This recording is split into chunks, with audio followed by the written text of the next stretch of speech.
Bom dia. Hoje, Prefeitura presente aqui em São Mateus. É a terceira Prefeitura presente que eu faço aqui nesse território.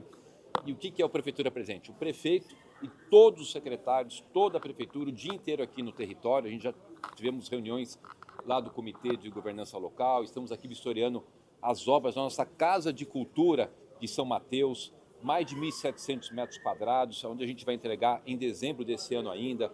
Saindo daqui, eu vou visitar agora as obras da nossa UPA Laranjeira, entregar habitação, entregar asfalto, fazer vistoria. O governador Tarcísio, na parte da tarde, nos acompanha. Ele está liberando 20 milhões de reais para asfalto. Vão asfaltar 117 ruas só aqui em São Mateus. Enfim, o dia inteiro de muitas atividades, de ver obra, inaugurar obra, escutar as pessoas, receber os elogios, receber as críticas para melhorar.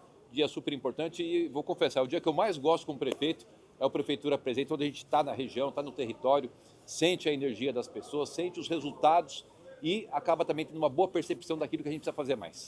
Muito bom. Júlia, por favor. Perfeito. Prefeito, agora mudando de assunto aqui, queria que você comentasse, eu queria saber a sua opinião, a opinião da Prefeitura, se é o momento de rescindir o contrato em relação à Transunião. Transunião, mais uma vez, foi citada em uma denúncia, dessa vez do GAECO, em relação à Operação Vernix, que terminou com a prisão da Deolane, novo mandado contra o Marcola. Eles identificaram repasses para o sobrinho do Marcola, que também tem um mandado expedido contra ele, mas está foragido no exterior. Queria saber qual a opinião da Prefeitura. É o momento de rescindir contrato devido a essas suspeitas? Já não é a primeira vez, né?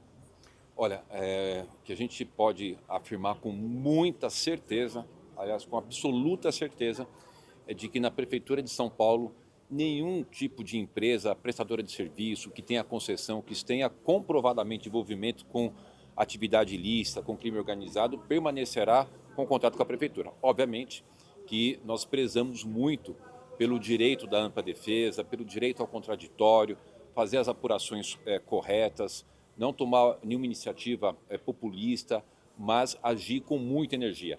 A partir do momento que a gente toma conhecimento hoje desse fato do Ministério Público, nós vamos agora passar para a nossa controladoria, como tem sido feito sempre, de acompanhar as investigações lado a lado ao Ministério Público, à Polícia Civil, e, havendo a confirmação, obviamente, inicia-se aí então um processo, como a gente já fez com a Transvolf e a UpBus, que já não pertence mais ao sistema de transporte coletivo da cidade. Então, que a população de São Paulo pode ter certeza absoluta é de que nós não teremos nenhum tipo de ação que não seja aquela enérgica com relação a combate a qualquer tipo de desvio, qualquer tipo de finalidade, qualquer empresa prestadora de serviço ou concessionária envolvida com crime aqui na cidade de São Paulo.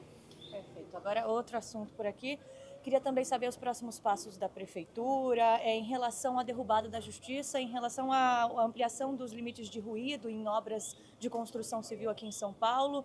Quais seriam os benefícios também das mudanças, né, na questão da lei do PSIL? Então, eu queria saber um pouco da posição da Prefeitura em relação a essa derrubada e também um pouco dos benefícios que a proposta da Prefeitura traz para a população.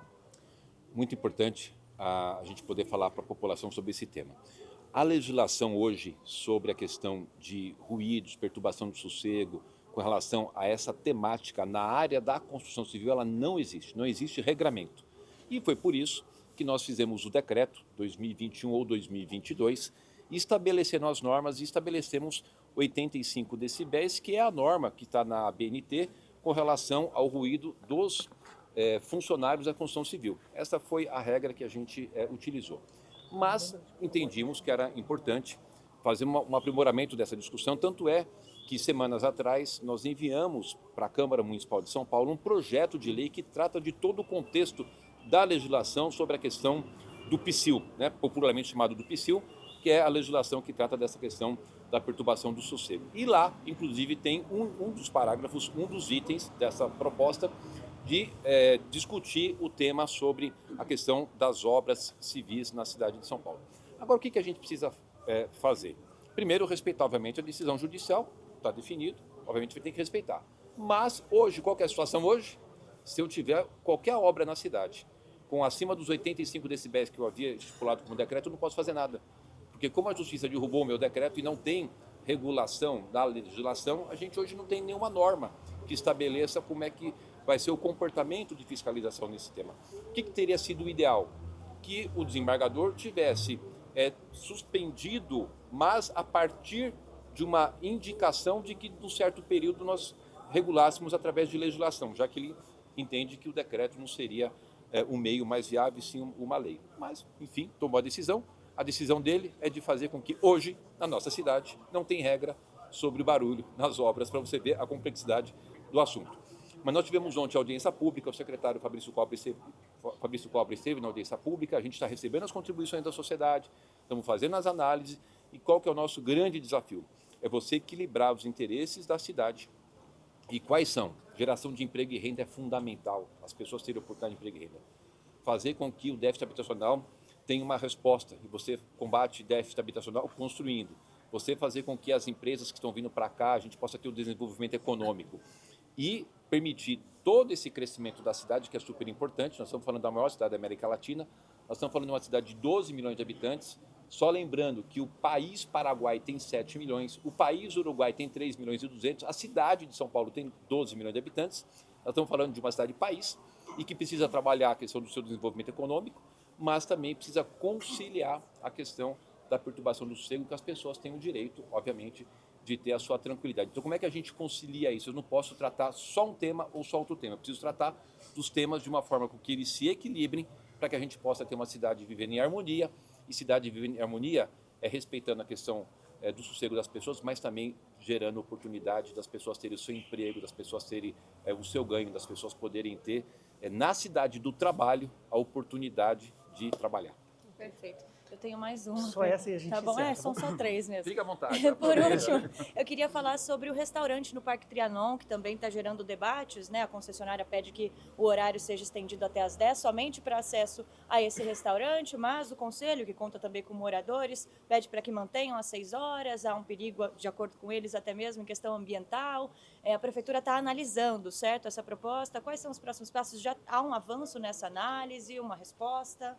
É muito importante que qualquer tema que a gente discuta na cidade, seja do Parque Trianon, seja do Parque Ibirapuera, seja em qualquer espaço público, a Prefeitura de São Paulo ela segue criteriosamente, rigorosamente as normas, a escuta com os órgãos envolvidos, o conselho que constitui o parque, os órgãos que tratam desse assunto. Então a Prefeitura ela vai sempre fazer essas ações de discutir, de escutar, e agora a gente tem que entender que às vezes existe um grupo da sociedade que é contra tudo, né? Tudo. Então, tudo que a gente fizer, ele vai ser contra. E é importante entender que também no parque faz parte dessa convivência sadia você ter um local para comprar uma água de coco, comprar uma água, comprar um lanche. Isso faz parte do nosso cotidiano, você ter infraestrutura. Quando a gente vai escolher um lugar para morar, por exemplo, você quer ter perto ali um mercado, você quer ter perto um restaurante, você quer ter perto uma padaria. Faz parte da convivência e da civilidade. Agora, tem gente que acha que vive numa bolha, né, e que nada pode acontecer. A gente entende que é possível que as coisas aconteçam, desde que é respeitado as normas, os limites, né, e que a gente possa sempre estar visando as ações baseado de que a civilidade deve reinar sobre todas as decisões. É o que a gente vai fazer, sempre seguindo as normas, os critérios, e que as pessoas precisam compreender que sempre a maioria é que deve prevalecer. Às vezes a vontade de um... A gente tem pessoas aí que se alguém votar contra o que ele pensa, ele processa, né? Então, as pessoas falam que vivem em democracia, mas tem uma dificuldade enorme de entender que a democracia é isso, é de você respeitar a decisão da maioria, respeitar a decisão dos órgãos colegiados, respeitar a decisão de um governo eleito legitimamente, né, pelas urnas, respeitar o prefeito eleito, o vice-prefeito eleito, os vereadores eleitos. Então, é um exercício que a gente está vivendo aí, que muitos ainda não entenderam como é que funciona. Pelo que vocês têm ouvido, a maioria quer que tenha um restaurante, que é possível fazer esse acesso somente a esse restaurante, só para ter um norte, né, da posição da prefeitura. Sim, a gente não vai, de forma nenhuma, atrapalhar ali a questão da mobilidade, a questão da segurança, a questão do uso harmônico do espaço, né? Você poder ter um espaço onde você gera ali uma receita, uma renda, e que você possa oferecer, propiciar aos usuários terem um local para fazer aquisição de algum alimento, alguma água, refrigerante, suco. A gente tem que entender que é possível a gente viver em harmonia, que tem gente que quer brigar o tempo inteiro, né? E a gente não está afim de brigar com ninguém, a gente está afim só de poder fazer as coisas boas, ter os nossos parques bem cuidados, poder fazer com que as pessoas se sintam bem. Quem quiser ir lá tomar um suco vai tomar, quem não quiser tomar não vai tomar, e a gente segue a vida de uma forma muito tranquila e muito harmônica.